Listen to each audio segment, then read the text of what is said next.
Welcome to SNAP, Survivors of Narcissistic and Abusive Personalities. This educational recovery podcast is presented by Claremont Mental Health and Mandy Friedman, licensed professional clinical counselor. This presentation contains vital information for survivors of abuse. Topics include the spectrum of abusive personalities, targets of abuse, abusive relationships, and survivors in recovery. We hope this information helps you gain solid footing and clarity as you navigate your road to recovery.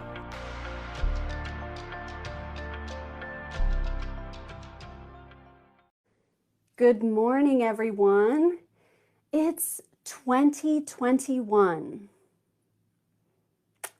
Yeah. Yeah,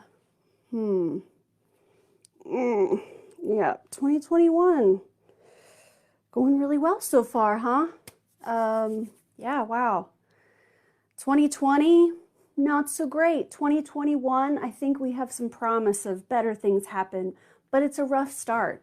And we're dealing with a lot of toxic, manipulative, exploitative, low empathy, low emotional intelligence people who are kind of disrespectful, and they're holding us hostage. And that's the topic of our video today. How do manipulative, exploitative, and abusive people hold us hostage? And there's a number of different ways that they can do that. So we're going to talk about that. But I also want to mention that this coming Friday is our next SNAP series. SNAP is Survivors of Narcissistic and Abusive Personalities, and it's a 4-part series. And you can take it a la carte, just whichever ones you want to take. You don't have to take all of them. The one on Friday is Abusive Personalities. So we're going to learn all about these types of people and how they are the way that they are, why they're the way they are. Why they do the things that they do, what we can expect and not expect. It's a lot of really great, very important information. And if you look in the notes of this video, you'll see the dates and the topics of the classes, and then also a link so that you can go and sign up. Let's go ahead with our video about how exploitative, manipulative, abusive people hold us hostage. And keep in mind that we're talking about familial relationships and intimate partner relationships, both.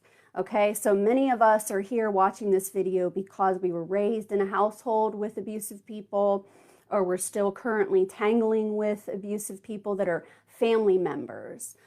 Or perhaps, another one might be the workplace, right? Where you work in a place that's really super toxic, or your boss is really exploitative and toxic, or you are in or have been in an intimate partner relationship with someone who has some of these traits.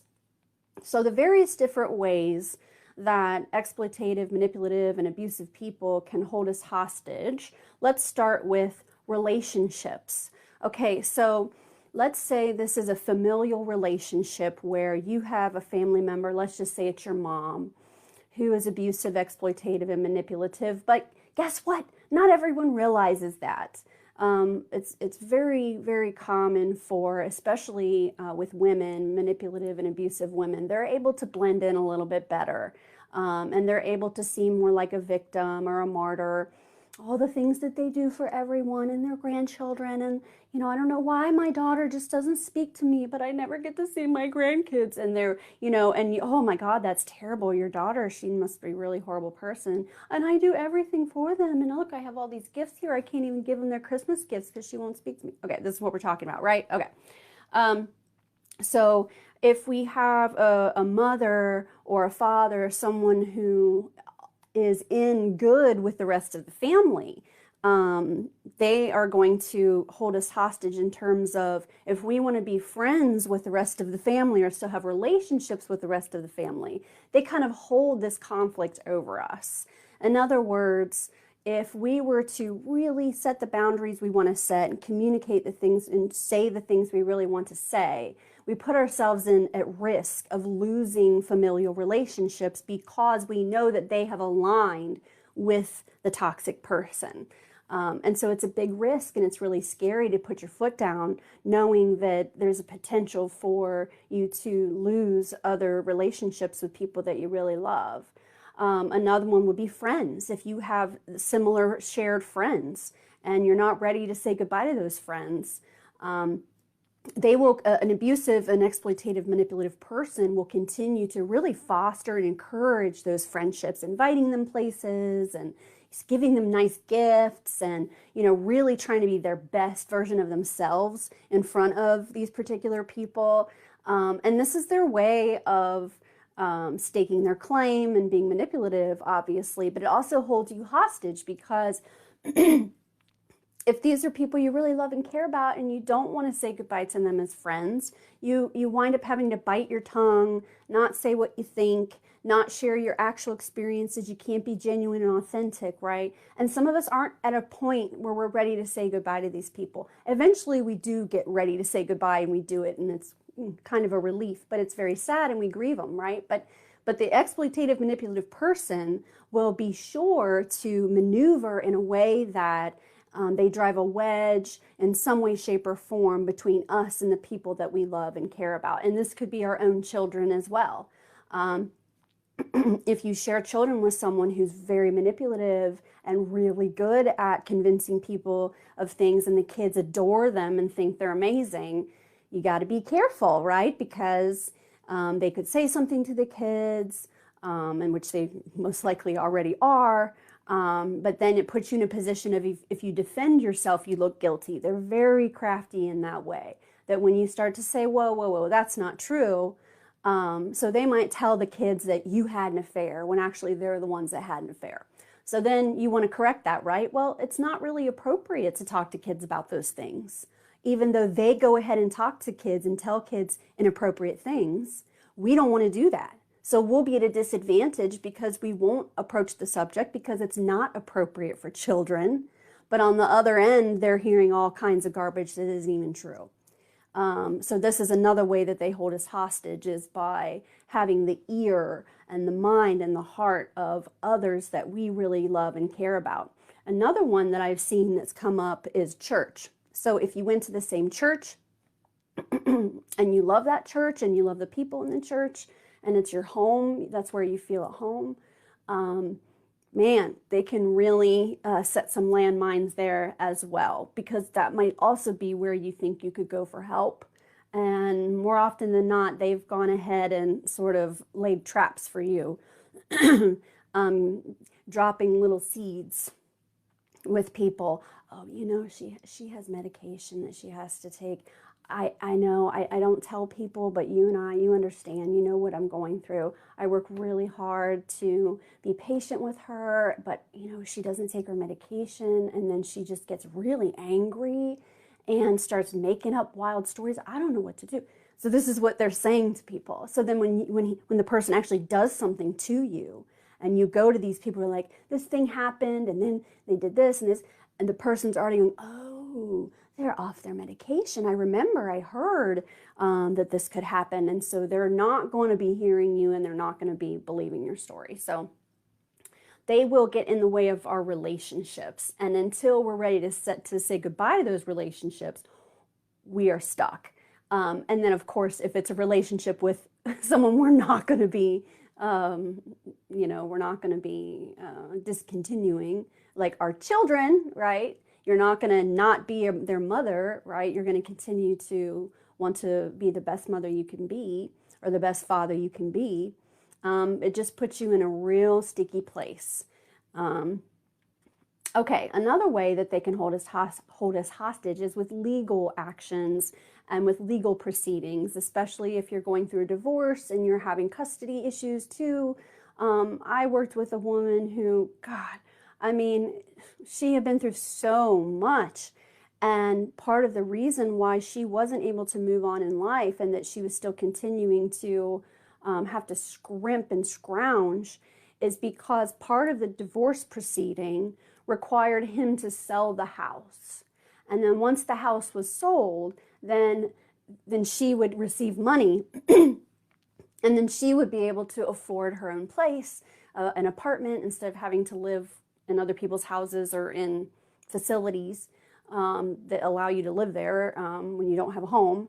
And So if they drag their feet with legal proceedings or with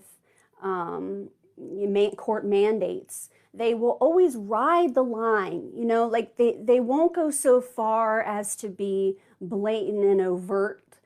In a lot of cases, they will just sort of ride that line of he's a week late, or I forgot that part of it, or, well, I can't sell the house because her belongings are still here, even though it was nothing that the person really wanted to get, or she couldn't get because she didn't have money, and then she couldn't pay someone to come and help her to get the stuff. And then he kept saying, well, I can't sell the house because there's still all these belongings here. But they just have a really sneaky way when we're dealing with the court system of sabotaging and slowing things down and holding us hostage. So this particular person wasn't able to move on in life because he wouldn't complete what the court mandate was. She can't afford a lawyer. Next thing you know, years go by waiting for the court mandated actions to be completed. So they can keep us hostage legally. Another way you can be held hostage legally is if you're a minor and the people that we're talking about are your parents, and you have to be with them because you're a minor. You can't move out. You can't do things on your own yet because you're under 18. And that's a way of being held legally hostage as well. And then, of course, custody issues. Sometimes the court will make an arrangement that is not healthy for one of the parties involved. So, for example, if your ex was, incredibly abusive and beat you, and just the mention of their name or the sound of their voice makes you want to pee your pants, and then the court mandates that, oh, you will meet them at such and such a time, and so you have to come face to face with this person, and they will use that over the course of time to break you down more and more and more and more by just saying little things or doing little things. So when you have a custody arrangement that puts you in a disadvantage, that's another way we get held hostage. And then threatening to involve the police, even though they would be the one that would be being abusive. They will, when you get upset, right? Remember reactive abuse. We got a video on this.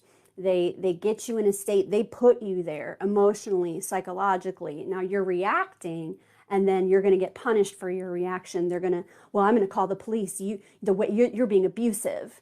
And of course, when the cops come, who knows what's going to happen, right? Many times they don't get it right. So you can be really afraid that they're going to call the cops even though you're not doing anything wrong. Let's see. Another way that they can hold us hostage is with money. And I think that's a no-brainer. But if the person that you've been with, intimate partner-wise, is the breadwinner and always has been, or if their family had money, or you only work part-time, they can hold us hostage with money by coercively controlling us over the years and putting us in a disadvantaged position, right? So everything's in their name. Or everything's in their name, or everything is shared. So you can't do anything without them knowing that you're doing it. People who use coercive control are crafty, and they take a long time to get you where they want you. Oh, can I reach up here? Let's see. Let's see if I can reach my bookshelf. Oh, here we go. Yeah. Great book, Coercive Control. Now, this, of course, is based on a male abuser and a female target. But for those of us that doesn't match our situation, just plug in whoever it is, whether it's a mom, a dad, a wife, a minister, a boss, okay? Because these tactics are going to be the same regardless of the person's gender. It's just, as we know, statistics show that it's more likely to be the man who is controlling the woman. Sorry about that, guys. I know it gets old hearing it. Okay, so money is a way they can hold us hostage. And then childcare, if you have kids and you don't have anyone to watch them and you have to work, or they need help with homeschool. Whatever it is, you have to rely on other people for that. And if the person you're relying on is either the manipulative, abusive person themselves or a flying monkey or associate of that abusive person, you can't say goodbye, I don't want to talk to you anymore, and go no contact if your only way of getting childcare is through this person. So they can hold us hostage that way too. There's also living arrangements when you're poor or you're a kid or you're under 18, or if you live in a rural area and there's not a lot of options. There's a number of different ways that our living arrangements can wind up being something that holds us hostage. You know, you settled into some sort of a cohabitation arrangement with someone. Now you're needing to split up or break up. And then, you know, you don't have the money for it because they've assured you, oh no, you can work part-time. No, it's fine. You don't have to pay as much as I pay. And that you thought that things were okay. But then when you're ready to pull out, all of a sudden, they will throw down with, oh no, I'm not helping you. No, I'm not giving you money. No, you still have to pay your portion. In fact, let's go halvesies now. Even though you only paid a third, now you're going to have to pay half. Next thing you know, you can't even leave the house. Okay, let's see. What's another one? Oh, drugs and alcohol. They like us to be addicted and drunk. And if you are addicted or you're an alcoholic who has a hard time functioning, they're going to be making sure that you have plenty of that around. And then you need it, and they might become your source for it. And next thing you know, you're stuck. And now we have an addictive issue with addiction, substance use on top of everything else. But that's also very common, so please don't beat yourself up for that. Okay, so maybe this is a job, and the people that we're talking about are your coworkers or your boss.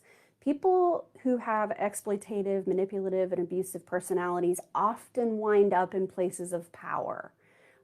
They often wind up as being the CEO, the boss, the manager. Not always, but if you think about someone with low empathy, they can more easily navigate and maneuver around people because they don't have a sense of guilt and shame. So it's easier for them to climb the ladder, all the way to the White House, as a matter of fact, to the CEOs of major corporations.